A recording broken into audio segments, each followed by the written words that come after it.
here from First Fassa. Today on this lovely day in, I'm here in Valentia. Hold on, I'll turn the camera around.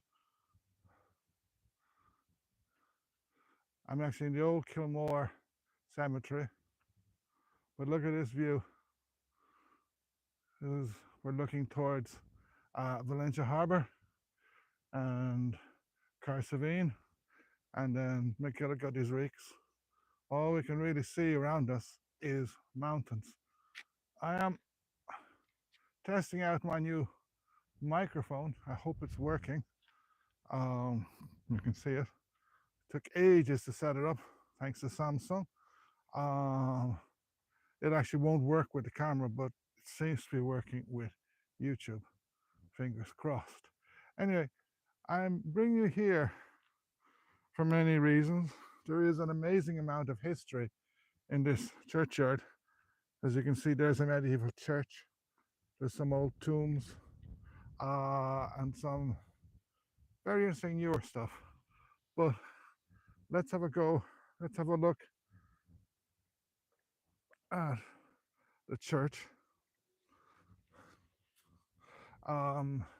This church dates from like the 13th century, possibly older, and it was in use till the Cromwellian period. It is kind of a very typical small medieval church. This would have been the door once.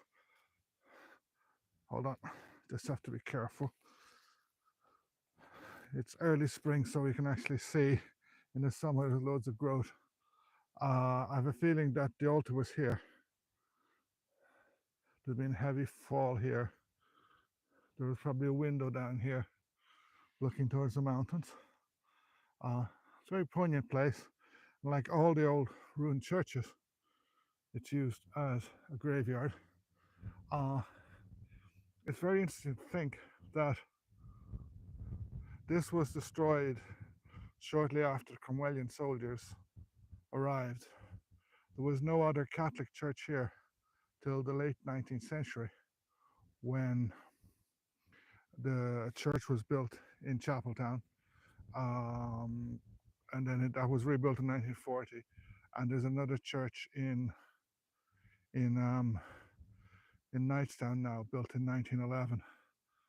But just before the famine, there were like 2,000 people on the island, 90% of whom were Catholic, but they had no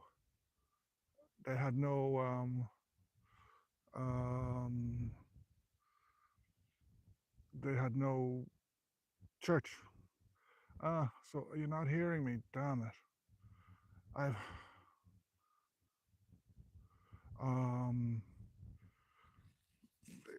If you can hear me, probably let me know.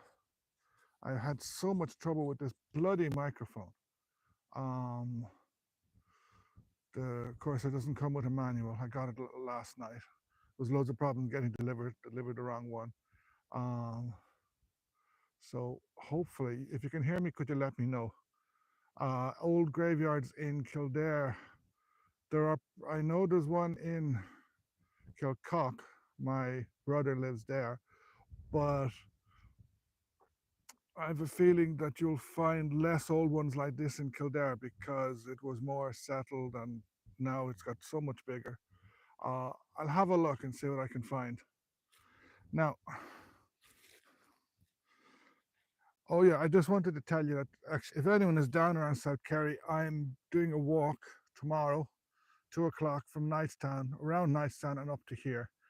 And also I'm hoping to bring out a video either tomorrow night or on St. Patrick's Day itself. It will depend on time. Now, something about these old graves is you can see there's a mixture. There's tombs, there's newer graves here, but there's loads of these little slabs.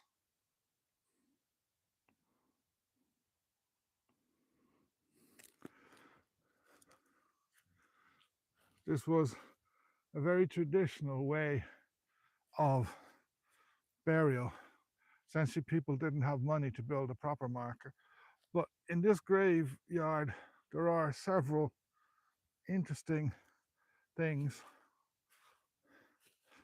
There are various graves are marked like this. There's a notch. Some have a hole, and some up that way. There is actually, whoa, be careful here. There is actually carved crosses. But just let me show you something modern. Just have to walk very carefully. This is on a hillside. The grass is very uneven, and there's a cemetery, so I don't like walking on graves, but you have to be very careful. Now, just let me move along here.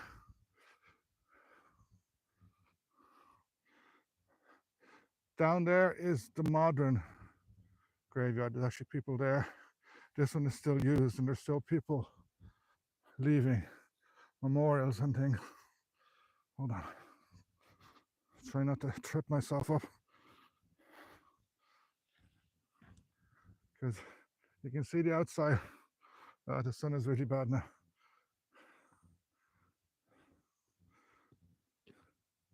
Here, I'll just turn the camera on in a second.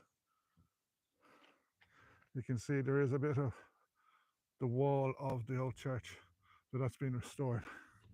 Now, so I can show you two things, more modern things, which are poignant.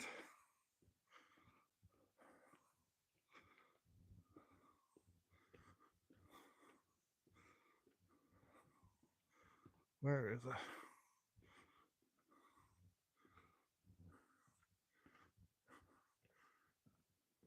Okay, I think it's here. Now, hopefully you can see it with the sun. This one here. To the memory of Charles Alfred Leroy of Sydney, Australia, who lost his life by the sinking of the Lusitania, 7th of May 1915. So this poor soul, he was on board the Lusitania when it was sunk. His body was washed up here and ended up here. This happens a lot on these coastal islands. If anyone remembers, 40 years or so ago, there was a bomb on I'm not sure if it was Air India or Air Canada. It was a plane flying from Canada to India. There was a bomb and it was blown up over the Atlantic Ocean. The fishermen and lifeboat men from here played a great role in getting the bodies. Like, I think it was 200 or 300 kilometers out west, but they were the first there. Sorry, there's the thing. There is another grave. Let's see, can we get down to it without breaking my neck? It's a memorial to Spanish sailors, many of whom have been found here over the years. Let's see, can I get down? This is the more modern part, so it's a bit easier to walk, though there are still the ancient little stones.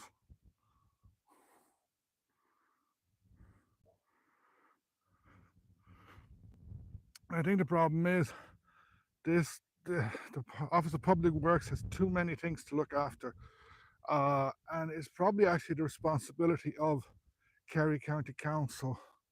I know that locals here, they will cut the grass every so often, they get grants, etc. for it. And Kerry County Council has done something very good in that there is a map with names outside all the old, I think in fact all the cemeteries in Kerry, with names, family names, and the numbers, so you can find the graves. I've managed to find my grandparents and great grandparents' graves in Kilmore and in Carsavine this way. Now, I find this very poignant here. Spanish sailors lost off the Valentia coast. Can you see that? I'm right against the sun. Spanish sailors lost off the Valentia coast. It's in Anmarnig, Spaniak, Cailtea, Costa Dara, and then it's in Spanish and Galician. And think there's 20 odd names there. These are found between 1931 and 1989. It's very poignant. So it shows you the sea is often not very forgiving. Now, I just want to see, can I find one of the old medieval stones with a cross on it? And there's one other grave I want to show before heading on. It's a lovely day. Sun is shining.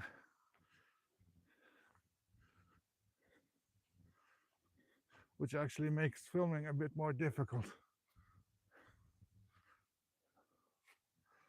Up the hill I go.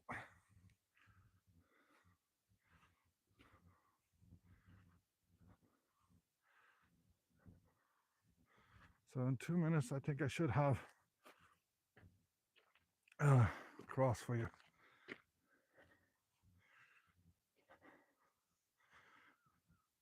As I was saying about the cemeteries, the county council has a map outside them. It's also surveyed the cemeteries.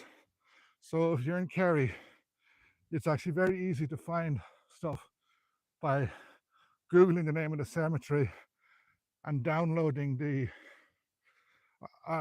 archaeologist report. They go through everything. They also have many photos, including of graves. So if you're living outside Ireland, it's a good way to get photos of graves of ancestors. Sorry, I'm a bit out of breath. It's a steep climb.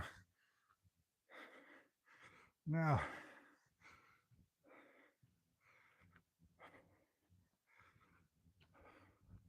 let's see, can I find it?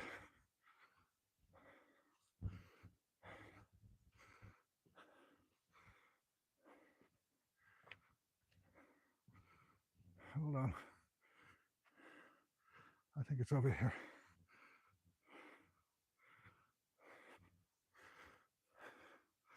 They're often hidden by grass.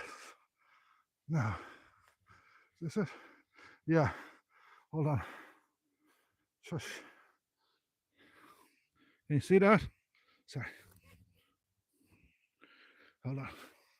There is a. I can't see. There's a cross on this, like a Maltese cross. Hold on. There. See the cross? This could be from, I don't know, they say medieval, so it could be 15th, 14th, 13th century.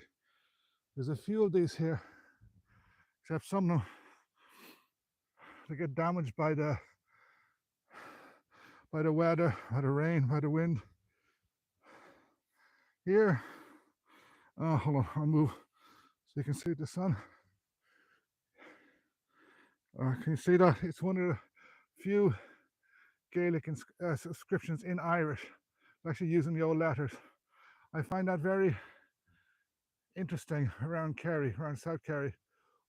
Parts of which are still Gaeltacht, and within 50 or 60 years ago, all of which would have been Irish speaking.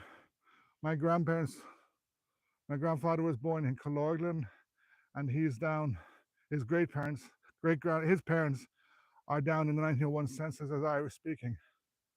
My mother went to Glenbeigh National School in the 1940s, and it was still a Gaeltacht then. So this is very recently Irish speaking, but there are very few inscriptions in Irish. I think that's something worth researching. Now, there's one other grave I want to show you. It's at the back.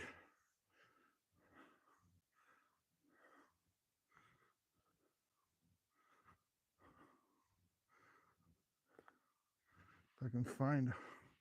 It's so sunny. Hold on.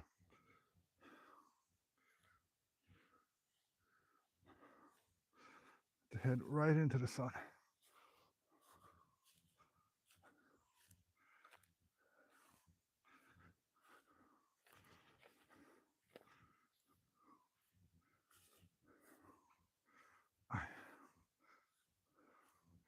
Somewhere in the corner here. This is a bit of an adventure. The ground is very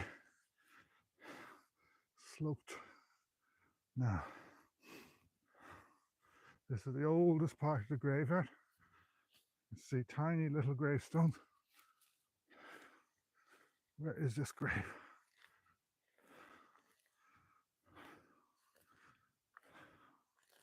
Yeah, here it is.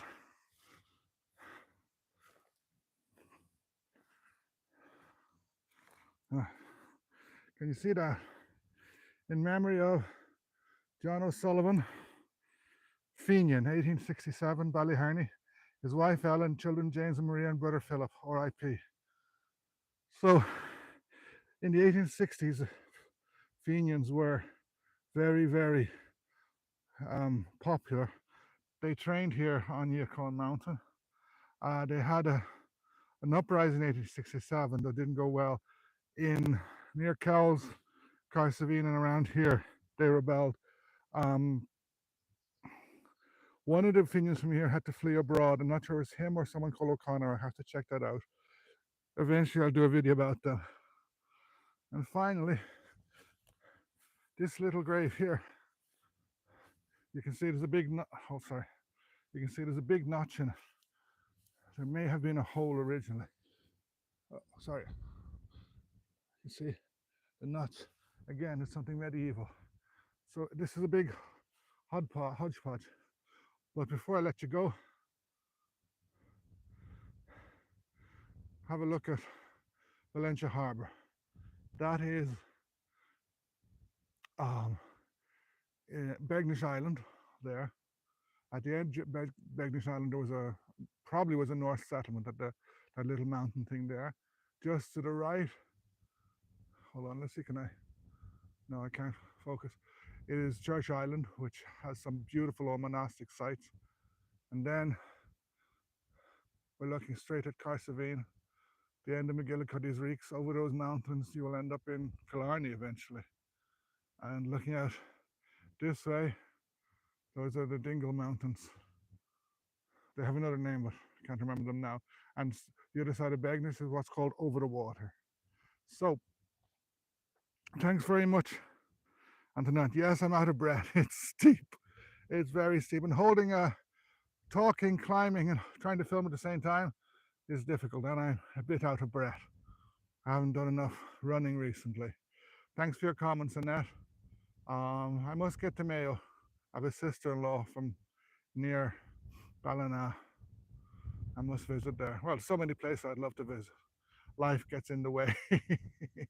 Well, I think along the west coast you find loads of graves like this, because those tombs, those little house tombs, I never see them in Dublin. Maybe I'm visiting the wrong graveyards, but I don't think they're common there at all. While here they're quite common. So I hope you enjoyed this, and hopefully tomorrow night around 7, or maybe slightly late, I'll have a video out for St. Patrick's Day. It doesn't come out tomorrow, it'll be out on St. Patrick's Day itself. And if you are in the neighborhood, I'm doing a walk from Knightstown up here, a history walk about Valentia Island, sort of medieval and then early modern up to say 1916 up to independence. Okay, thanks for watching. See you then. Bye bye, Slán.